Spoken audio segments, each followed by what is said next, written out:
আমরা dope test করার জন্য আপনার ক্যানাবিনয়েড, তারপর বেনজোডাইজিপিন, অ্যাম্ফেটামিন, ওপিওয়েড, অ্যালকোহল, এই 5টা কিট দিয়ে আমরা ডোপ টেস্ট বা ড্রাগ টেস্ট করব।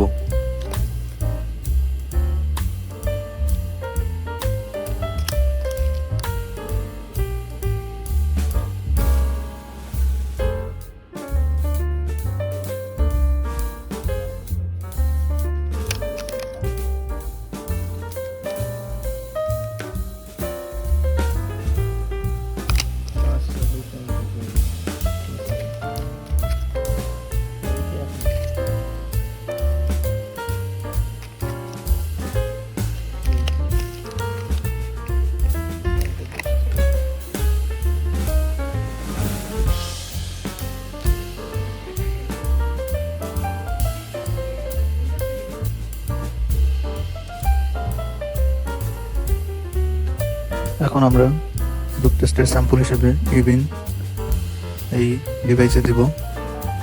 2 থেকে 3 ড্রপ করে ইউরিন স্যাম্পল এক একটা কিটে দেব।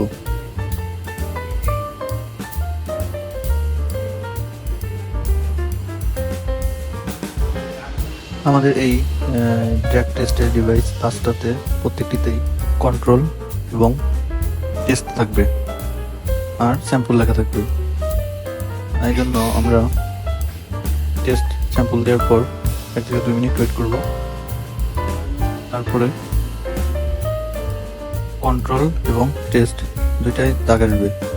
যদি কন্ট্রোল এবং টেস্টে দাগ আসে তাহলে নেগেটিভ, আর শুধু যদি একটাই দাগ আসে তাহলে পজিটিভ থাকবে। এভাবেই ডোপ টেস্ট করা হয়।